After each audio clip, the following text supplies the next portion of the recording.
Hello friends, welcome to the virtual laboratory where I am going to demonstrate experiment from BSc Part 3, Shivaji University, Kolhapur. Today I am going to discuss with you organic estimations. Number 1, determination of molecular weight of given acid.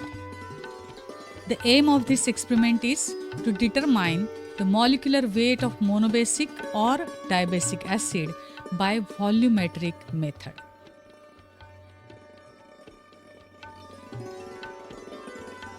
The apparatus required for this experiment is burette, pipette, conical flask, and volumetric flask of 100 cc capacity. This is the apparatus required for this particular experiment. The chemicals required for this experiment are given monobasic or dibasic acid, which may be in a solid form. The sample is provided to the student. Standard 0.1 normal NaOH solution,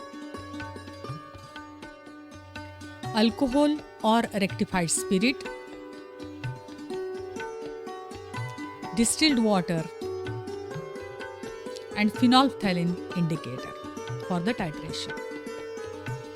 So these are the chemicals required for this experiment.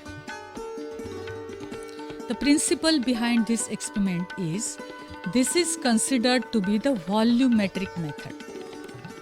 Whenever a sample solution is given to the student, he performs the experiment in such a way that the volume of the solution is measured, and from the known value of that volume, the student calculates how much solute is present in that particular sample solution. This is called volumetric method. Whenever acid is given, we can perform the neutralization for this particular purpose, that is volumetric method. What we do, we titrate the solution of the given acid with a standard alkali solution. What is standard alkali solution? Standard, that means the solution which is given to us whose concentration is perfectly known. The concentration, that is the amount of solute present in that solution, is exactly known to us. That solution is called standard solution. So here, while performing the volumetric analysis of the acid by neutralization method, we titrate the solution of the given acid with a standard alkali solution. For the neutralization purpose, whatever volume of the alkali is required, from that volume one can calculate the equivalent weight of the acid, and from the equivalent weight one can easily calculate the molecular weight of the acid. This is the principle behind this particular experiment.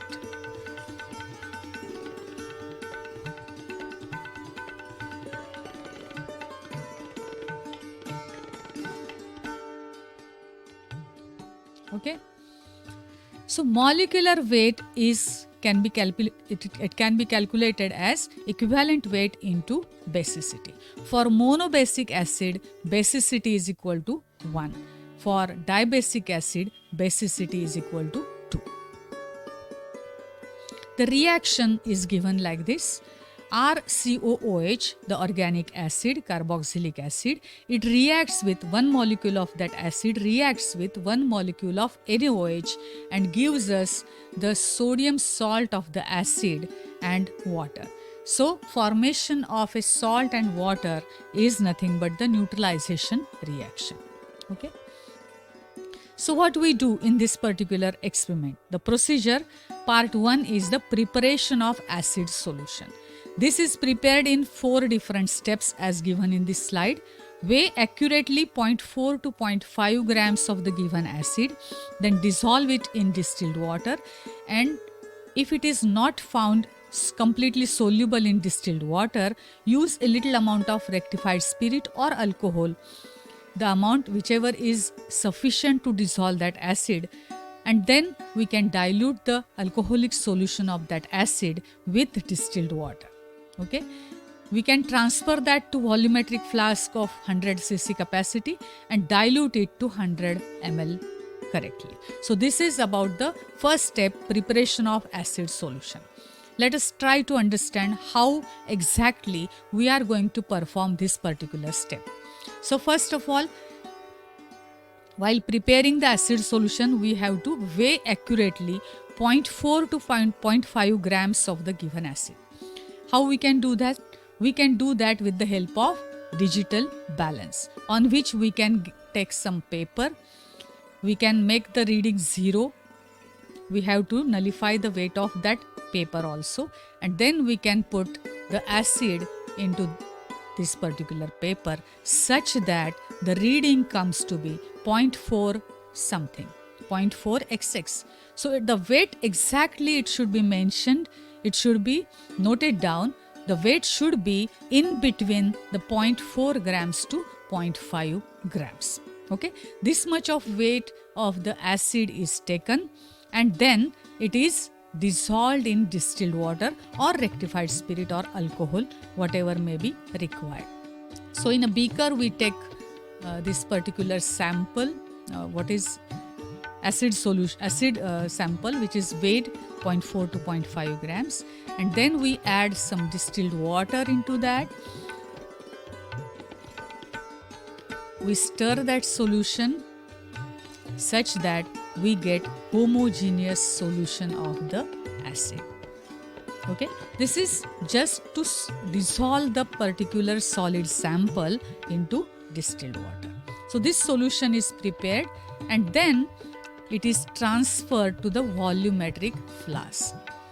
Transferring to the volumetric flask is done like this. The volumetric flask is taken, funnel is utilized, then the solution whatever we have prepared before, it is transferred into that particular volumetric flask such that it approaches the level, that is marking given at the top side of the neck of the particular volumetric flask.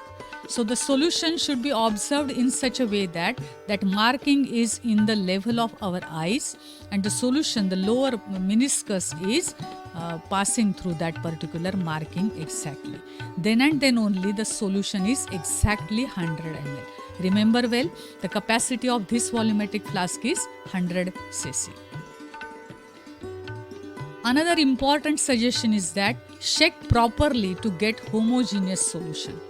What happens? We add first of all the solution which is somewhat concentrated solution, and then we add the distilled water. So the solution is not so homogeneous. For this particular purpose, what we do, we cork or utilize the stopper and invert this particular flask and then shake well so that we get the proper homogeneous solution. Most important hint is that pour all the solution to a clean and dry beaker.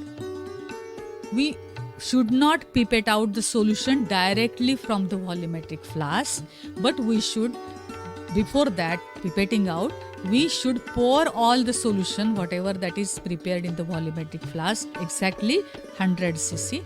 It should be poured in a clean and dry beaker such that all the homogeneous solution is there in the beaker. Okay, so this step must not be forgotten. So after pouring this into a beaker, this is named as dilute solution of acid. It is dilute acid solution. So after this, we are going to perform the titration, the neutralization reaction. So pipette out 25 cc of this diluted acid solution, and then we are going to take it into a conical flask. In a dry conical flask, we are going to take that solution for the titration. Okay.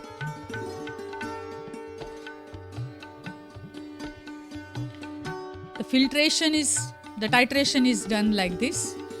In a burette, we are going to take the standard 0.1 normal NaOH solution, and the acid solution is taken in a conical flask. Okay. As usual, the precautions are taken, that is, adjusting the zero level of the burette. When we pour this base or alkali solution from the burette and the solution of the acid turns pink, that is nothing but the end point. It is called burette reading. We can take 3 more readings to get the constant burette reading. This end point is, remember well, it is colorless to pink. In a notebook, we are going to draw the observation table like this. Readings are written like this. Pilot reading is taken. Then 3 accurate readings are taken, and we are going to note down the constant burette reading, whichever is found in these 3 out of these 3 readings. The calculations are done in this way. Let the weight of the acid taken W grams is whatever we have taken, 0.4 to 0.5 grams, remember, which was dissolved in 100 cc of the solution.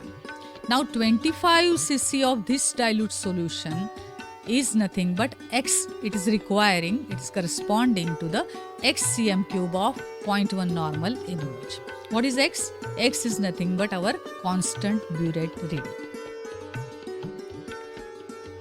Hence, 100 cm cube of solution requires, we have titrated 25 cm cube from the 100 cc of the solution, dilute acid solution. So, if at all we would have titrated all the 100 cm cube of the solution, then the reading would be 4 times the constant burette reading. And that is why 100 cm cube of solution is corresponding to X into 4. This is nothing but Y cm cube of 0.1 normal NaOH solution. Let W gram of acid corresponds to Y cm cube of 0.1 normal NaOH solution, because W is the weight which is dissolved in 100 cm cube of the acid solution. So W grams of acid corresponds to this much value, that is X into 4, that is Y cm cube of 0.1 normal NaOH solution. Now the equivalent weight of the acid is that weight of the acid which neutralizes 10,000 cm cube of 0.1 normal NaOH, from which this particular equation or relationship has been derived. Let us try to understand how this is done. We know very well, whenever in a neutralization reaction is considered, the one equivalent of the acid can neutralize one equivalent of the base. That is, one equivalent of the acid is nothing but the weight of the acid which can neutralize one equivalent of base. In other words, 1000 cm cube or 1 liter of one normal base. We have taken 0.1 normal NaOH. So, for 0.1 normal, we will require 10,000 cm cube of the base solution. So, equivalent weight of the acid is nothing but that weight of the acid which can neutralize 10,000 cm cube of 0.1 normal base. So, calculations we can have, equivalent weight of the acid is given by, equivalent weight is equal to 10,000 into W divided by Y. 10,000 into W divided by Y. This comes to be Z. The equivalent weight is Z.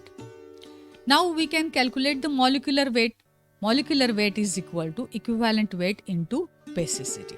The basicity of the acid, we don't know the acid. Which acid is given to the student? Students don't know this. And that is why the basicity is also given by the examiner. Okay, so from the known basicity, we can calculate the molecular weight. Molecular weight is equal to equivalent weight into basicity. Basicity is 1 for monobasic acid. Dibasic acid is having basicity is equal to 2. So calculating this, we can know the result, that is molecular weight of the acid is so and so. This is the result. This is to be highlighted when the experiment is performed. So after discussing this demonstration of the estimation, we shall have a homework.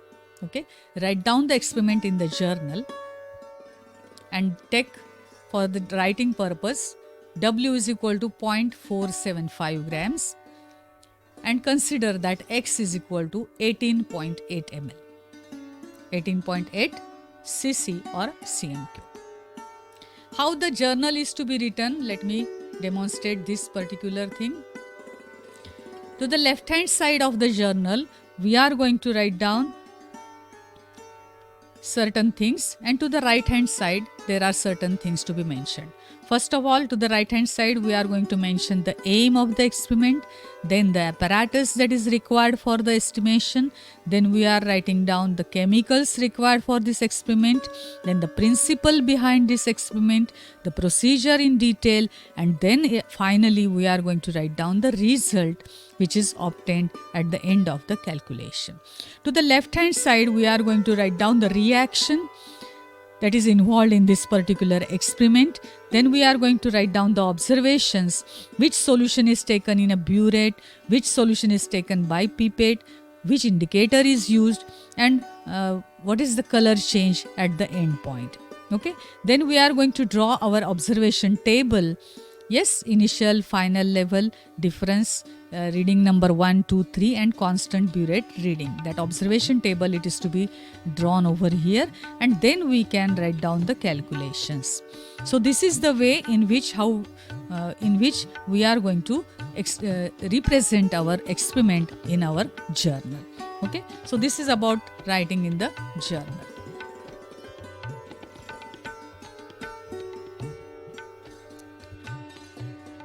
So, how was the experiment that was demonstrated just now in a virtual laboratory? How was the experience? Your feedback is required. Remember well, performing the experiments actually in the laboratory, that cannot be compensated by this virtual laboratory experience. However, in the extraordinary situations like this, we have to perform the virtual experiment like this. So, do tell me, how do you feel about this virtual laboratory? Okay, so I have tried my best to make it easy. Thank you very much.